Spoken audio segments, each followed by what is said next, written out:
Japan's largest rail company just increased prices across the board, and that's a big deal. Hello everyone, my name is Adam and I live in Tokyo, the city that is arguably the train capital of the world.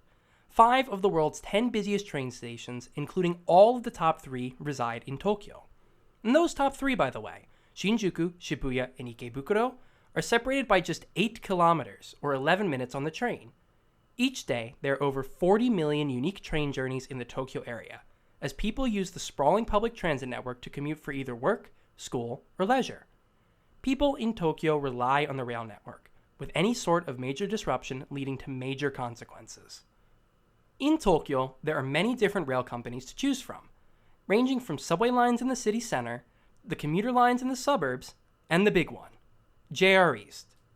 JR East is the busiest rail company in Tokyo. This company operates train lines like the Yamanote Line, Chuo Line, and Keihin Tohoku Line, as well as all the Shinkansen routes heading north from Tokyo.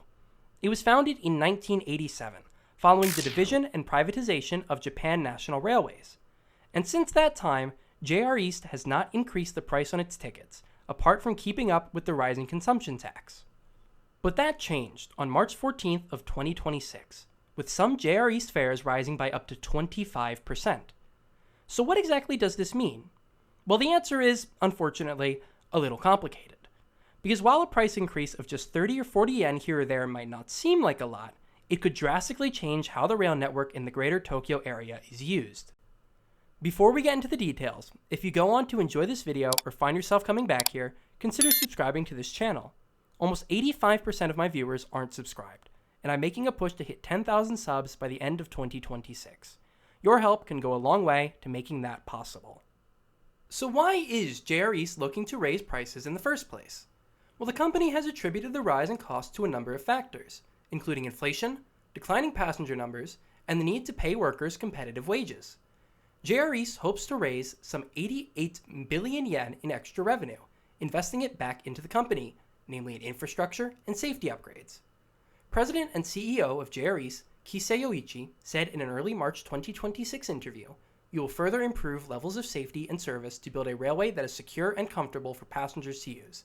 This is something we are determined to accomplish." Now you might be surprised to hear this, but people aren't exactly taking the price increase all too well. When the fare revision was announced, there was a rush of people looking to buy commuter passes without the increased prices for their next work year. One JR rider, as quoted in an NHK article, said, "I frequently use the trains, so even a small fare increase is an extra burden for me, considering the inflation we are dealing with." So how much are these prices being raised by then? Well, let's look at some typical journeys on JR trains to find out. First, a trip between Tokyo and Ikebukuro. This trip is on the Yamanote Line, meaning it was part of a special, inside the Yamanote Line, fare zone operated by JR East. So while this trip of roughly 14 kilometers would cost 240 yen anywhere else but central Tokyo, it only costs 210 yen here. With the fare revision, however, the cost is now 260 yen, with the special fare zone being abolished as well. How about another train journey inside Tokyo, although this time a much longer one? Shinjuku Station to Takao Station in West Tokyo. This trip was also covered by a special inside Tokyo fare zone. So while a trip of this distance would normally cost 680 yen, the price from Shinjuku to Takao was 660 yen. However, the fare increase sees the abolition of the metropolitan fare zone, and a price increase of 10% from 660 to 720 yen. This increase is smaller percentage-wise than some other fare increases, especially those in central Tokyo. But the Keio Corporation, a train company who operates primarily in Tokyo's southwestern suburbs and has some of the lowest base fares in Tokyo, also operates a train from Shinjuku to Takao. While the Chuo line is faster by 5 minutes, Keio only charges commuters 410 yen to make the journey, over 40% less than what JR now charges. Perhaps more people hoping to visit Mount Takao will be more inclined to use the Keio line to save an extra 600 yen round trip. Let's also look at a route that goes outside of Tokyo, Shinagawa to Yokohama, roughly the route of Japan's first train line. Before the fare revision, the cost to go between these two stations was 310 yen. And this was important, as JR's direct competitor for this route, the Keikyu Main Line, charged 320 yen. After the fare revision, though, JR's cost has increased to 350 yen, surpassing what the Keikyu line is charging. Also, if you are wondering, yes, the Shinkansen, aka bullet train, prices have been affected as well. The price for a Shinkansen ticket from Tokyo to Sendai has increased from 11,410 yen to 11,630 yen, a comparatively smaller increase of 220 yen. Another big area that's being affected are commuter passes. Commuter passes offer a discount to people who get on and off the train at the same station every single day, namely for work or for school, usually providing savings after 15 to 18 round trips. With the fare increases comes an increase in the cost of the commuter passes as well. The price of a JR-specific commuter pass varies quite a bit depending on the length of the journey. But if we use some previous routes as our examples, Tokyo to Ikebukuro jumps from 30,000 to 41,000 yen for 6 months, while Takao to Shinjuku jumps from 107,000 to 117,000 for 6 months. However, for many commuter passes, companies will pay for the most economical, aka the cheapest, route for their employees. So if we look back at that Shinagawa to Yokohama route, perhaps companies will require their employees to take the Keikyu line now instead of the JR line. And I'm sure Shinagawa to Yokohama won't be the only route affected. If you want more information about these fare revisions, I'll leave links down in the description of this video to some documents published by JR East themselves. They're mainly in Japanese, but that's something that Google Translate can't solve. The big question is, though, what do these price increases mean in the long run? Of course, JR East now has the opportunity to invest their newly generated revenue back into the rail system. Key projects they hope to invest in include safety renovations on the Joetsu Shinkansen, as well as the construction of the Haneda Airport access line. Plus, as a firm believer in paying people what they're worth, I think it's admirable if JR invests back in the people who work for them every single day. But if we look specifically in Tokyo, it could create some unique situations. For one, JR East is now no longer the cheapest way to travel around central Tokyo, being replaced by Tokyo Metro as the cheapest on a per-kilometer basis.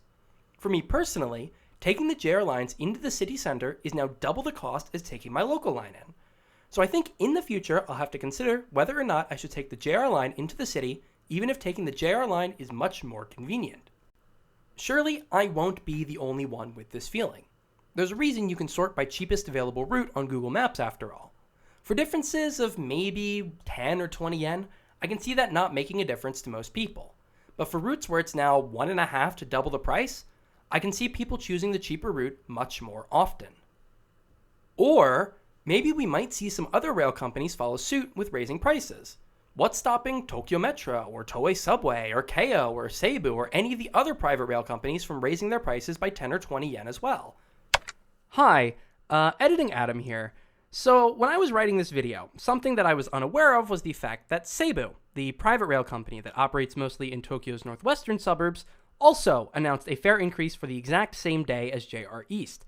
They claim this for a lot of the same reasons as JR, like lower passenger numbers, needing safety improvements, the whole shebang. Obviously, with JR East being a much more used rail company, and probably more well-known than Seibu too, this price increase got a lot less attention than JR's did. So much so that I didn't know about Seibu's price increase until I'd already finished editing this video. So I'll go ahead and flash up an image of Seibu's updated prices as well, and leave a link to their information down in the description. Anyways, I just wanted to interject because I know if I didn't mention this, someone would have pointed this fare increase out for me. If JR East can do it, why can't they? However, if you ask me, the biggest change will be not much. Yeah, sorry to be anticlimactic, but let's be honest. If you live closest to a JR line, or want to visit somewhere near a JR line, you're not going to stop commuting via the JR line. Plus, for many workers, as I said earlier, their company pays for their commuter passes, so the price increase for commuter passes won't be felt by every single worker. There are places that the JR lines reach faster and better than any other rail company, and there are places that the subway lines and the private rail companies reach faster and better than any other rail company. Tokyo's rail system is so well integrated thanks to the IC card system that it won't make much of a difference to most. Of course, the most price conscious among us will do our best to avoid spending extra for transit, because those increased fares add up over time. But ultimately, we'll do whatever we find most convenient, whether that means taking the JR lines or not. But what do you think? If you live in Tokyo or another area served by JR East, or are planning on visiting one of those areas in the future, what are you going to do about the increased fares? Let me know down in the comment section below.